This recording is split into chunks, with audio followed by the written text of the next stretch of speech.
A una sierva inexperta de Cristo. El día de ayer estuvimos hablando acerca de la herencia, de qué es una herencia y a quién se le entrega. El día de hoy vamos a hablar de cómo invertir en esa herencia. Anteriormente les dije que muchas veces para acceder a la herencia necesitas invertir en la herencia. El día de hoy vamos a ver eso.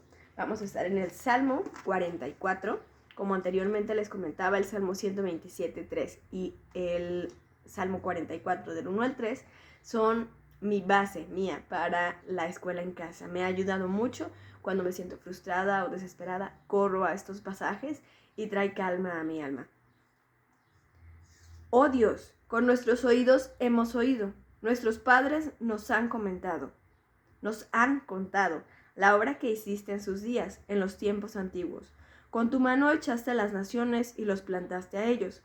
Afligiste a los pueblos y los arrojaste, porque no se apoderaron de la tierra por su espada, ni su brazo los libró, sino tu diestra y tu brazo y la luz de tu rostro, porque te complaciste en ellos.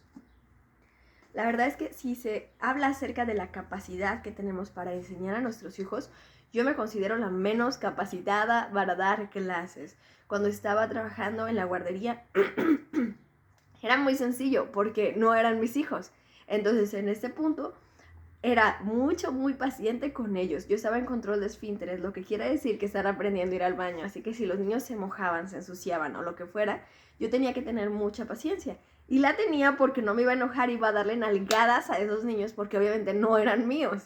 Así que esto me ayudaba a mantenerme en calma. Pero cuando empecé la escuela en casa con Bob, yo tenía miedo que esto me fuera a superar y que esto fuera a pasar. Que yo me desesperara y terminara con nalgadas porque este niño es mío. Pero comprendí algo que una hermana me dijo: mira, cuando tú estás al frente dando esto, tienes que olvidar por un momento que tú eres su mamá. Tú eres como su maestra y eres su guía y eres su mentora. Así que por lo tanto no te vas a hallar golpeándolo.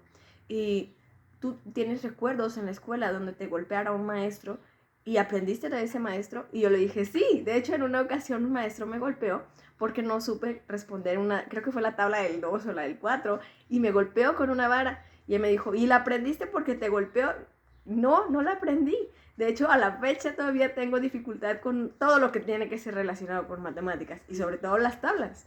Y me dijo, entonces no ayudó de nada el golpe. ¿Cómo crees que golpes van a ayudar a tu hijo? Instruirlo cuando comete un error, cuando te falta el respeto, o cuando es grosero, o cuando no obedece. La disciplina es buena, pero en el hecho de que él esté aprendiendo y tú lo disciplines simplemente porque no tienes paciencia, no es justo.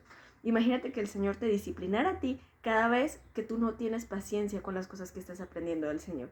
Dije, no, pues me fulminaría un rayo, constantemente estoy desesperada, constantemente estoy en duda y constantemente le estoy diciendo al Señor, ¿por qué?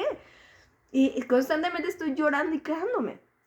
Así que si el Señor fuera la clase de madre que yo soy cuando estoy dando clases, el Señor me mataría, eso es lo que yo merecería. Entonces, en base a este consejo que me dio esta hermana, cuando yo doy la escuela, yo trato de estar tranquila y calmada. Si veo que las cosas están saliendo de control, que Bob se está frustrando o yo me estoy frustrando, detenemos la clase y continuamos después. Otro de los consejos que me dieron es que no tiene que durar tantas horas como normalmente dura una escuela normal. Si tú te fijas, el tiempo de aprendizaje de un niño pequeño es muy diferente del tiempo de aprendizaje de un niño más grande. Por lo tanto, por eso el kinder tiende a durar menos que la primaria, igual la secundaria y la prepa y todo esto, ¿no? Entonces, nuestro tiempo de duración ha ido creciendo. Empezamos como con 10 minutos, después fue 1 hora y ahorita hemos abarcado 2 horas y ya no nos es suficiente. A veces son hasta 4 o 5 horas en las que Bob me pide que no me detenga, que él me dice, quiero más y quiero más y quiero más. Más adelante les voy a mostrar en videos cortos las etapas en las que nosotros hacemos nuestra escuela día a día, porque son diferentes etapas en las que las hacemos. Pues sí, las hacemos, es una sola escuela, pero pareciera que son muchas. Él tiene una forma de llamar a cada cosa. Y la manera en la que yo quiero explicarles el día de hoy de invertir en esta herencia, además de los tips que ya di, es Bob empezó al año 2 meses a decirnos que quería escuela. Él habló muy pequeño. Así que desde que empezó a hablar, pues empezó a comunicarse y escuchaba a los niños de las clases dominicales. Y yo me acuerdo que cuando lo metimos a las clases dominicales, él tenía menos del año. La edad que deben de tener aquí en la ciudad donde yo vivo, en la iglesia a la que asisto, mínimo es 1 año, pero sin embargo a Bob le permitieron entrar antes de tiempo porque él ya hablaba y ya obedecía instrucciones de siéntate, párate, escucha a tu maestra, ve a hacer pipí y esa clase de cosas, ¿no? Entonces lo dejan entrar a la clase y empieza a aprender los versículos, empieza a comunicarse con los niños y cuando él cumple el año empieza a escuchar a los niños acerca de la escuela. Era un tema muy recurrente que hablaban los niños en la clase dominical. Es que cuando yo voy al kinder, es que cuando yo voy a mi escuela, es que... Y cuando cumple 1 año, 2 meses, se anima y nos dice, es que yo quiero ir a la escuela. Y pues nos sorprendió y no, porque les digo que todo con Bob ha sido muy rápido. Entonces fuimos a buscar alguna guardería y resulta que nuestro presidente quita el apoyo a Sedesol y muchas de las guarderías cierran. La guardería que yo tenía en mente cerró, así que por lo tanto dije, bueno, pues a esa no. Entonces dije, bueno, algún kinder, porque él ya va muy adelantado. Y me dice, no, es que el mínimo requerido de edad es 3 años, el mínimo. En este punto, pues él no llega ni siquiera al mínimo.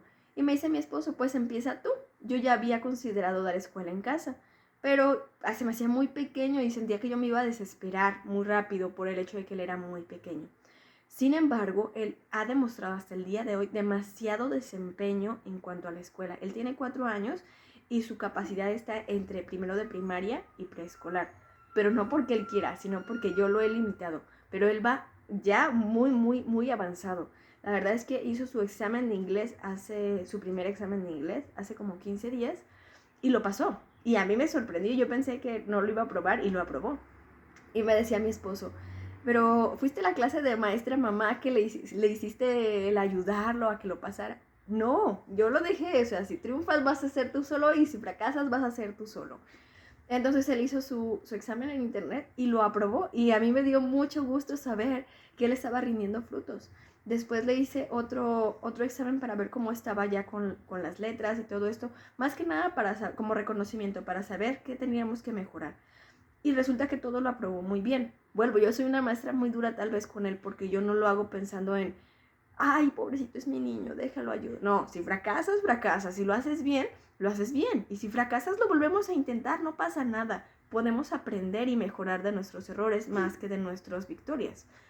Entonces, cuando yo veo que su potencial va más y más, platicábamos con mi esposo y me dice, ¿te imaginas que nos hubiéramos detenido y empezar hasta los 4 años, que es lo que muchas hacen, que dicen, lo dejo así hasta que cumpla 4 años, ahora sí ya empezamos con escuela en casa o con kinder o con lo que sea? Y dije, hubieran sido 3 años que yo mal invertí. O sea, si yo no hubiera hecho esto, hubieran sido 3 años que se hubieran mal invertido, que se hubieran tirado. Imagínate pensando en que fuera una herencia verdadera. 3 años, a veces el vencimiento es de 3 a 5 años. En esos 3 años yo había perdido mis propiedades y habría perdido también el dinero y todo lo que mi madre me habría dejado por no invertir, por decir, no, luego, mejor me espero, ahorita estoy tranquila y pues no me quiero alterar porque yo sé que son muchas cosas, ¿no? Imagínate, o sea, sería perder todo eso simplemente porque no tengo paciencia, porque no tengo tiempo, porque no creo que él vaya a aprender. No sabemos para la que nuestros hijos están listos. Al principio sí parece como que estás hablando con la pared y parece que no estás llegando a ningún lado, pero cuando empiezas a ver los primeros frutos, tu corazón se conmueve. Entonces yo te animo a que no te desanimes, a que empieces, no importa qué edad tenga tu bebé, empieces con cosas pequeñitas, así como yo les voy a mostrar más adelante unos ejercicios de cómo lo hacíamos con Bob, cómo empezamos con cosas pequeñitas y fuimos evolucionando a cosas más grandes. Y él solito fue empezando, o sea, de escribir su nombre, ahora ya están en clases de inglés. Entonces, yo les animo a que inviertan. No importa qué edad tenga tu hijo, que tú inviertas parte de ti en tus hijos. Tus hijos, nadie puede enseñarlos mejor que tú. Nadie puede educarlos o instruirlos mejor que tú, aunque vayan a una escuela pública o un colegio. Al fin de cuentas, la educación es parte de los papás. Así que yo te animo a que puedas dar escuela en casa. La verdad es que el decir no puedo dar escuela en casa es un impedimento propio, no de parte del Señor. El Señor nos está diciendo en el Salmo 44 que no es por nuestras fuerzas ni nuestra capacidad, porque no la tenemos y es nula. Es por Él, por su fuerza, por su poder, porque Él nos sustenta y Él nos sostiene con su brazo poderoso y Él es la luz que nos ilumina cuando necesitamos. Esto lo leemos en el Salmo 44, por eso les decía que este salmo es de bendición a mí, porque no es por mi capacidad, no es porque yo sea una maestra bien chida, no es porque tenga una educación que me ayuda. No, la verdad es que no. Viene completamente del Señor y no de mí. Así que yo les animo a que si están considerando si sería buena o mala idea el dar escuela en casa, buena, la respuesta es buena idea. Y no importa si tienes hijos de secundaria a kinder, el Señor te va a dar el tiempo y la paciencia para que lo hagas. Invierte esto en ellos y yo sé que va a ser de bendición. Yo crecí con una mamá maestra y la realidad es que yo nunca tenía a mi mamá y yo anhelaba tener a mi mamá. Y cuando yo decido salirme de mi trabajo y dedicarme a mi hijo, la primera que se acerca a mí es mi suegra y ella me conmovió porque es una mujer que ha educado muchísimos niños. Y se acerca y me dice, yo te admiro mucho. Y yo me quedé paralizada y perpleja. Yo dije, una mujer que ha criado como 10 generaciones viene a mí y me dice que me admira como mamá. Y ella me dijo, sí, porque tomaste la decisión, la mejor decisión que pudiste, negarte a ti misma. Y te aseguro que vas a ganar el corazón de tus hijos con esto. Y a mí me conmovió mucho y yo pensé en esto y yo dije, sí es cierto. Yo la verdad es que siempre quise tener a mi mamá cerca de mí, haciendo la tarea conmigo, y la realidad era que no, siempre andaba a las carreras porque como era maestra estaba invirtiendo su tiempo en su carrera. Y no la culpo por ello, o sea, ella tomó esta decisión. A otra familia que conocemos que también la mamá era maestra, cuando llegó el tiempo de su jubilación, se acercó a su hija y su hija ya era mayor y tenía sus hijos y le dijo, quiero pasar tiempo contigo. Y ella le dijo, ¿para qué? ¿Ya para qué? Yo ya no te conozco y además yo ya soy harina de otro costal. Así que, ¿ya para qué?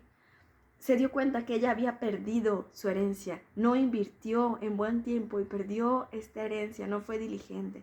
Así que, mamá, papá que estás viendo este video, no seas tonto, no malinviertas tu tiempo, tu dinero, tu paciencia en cosas que no van a rendir un fruto. Invierte en la herencia que el Señor te ha dado. Toda la gloria a Cristo.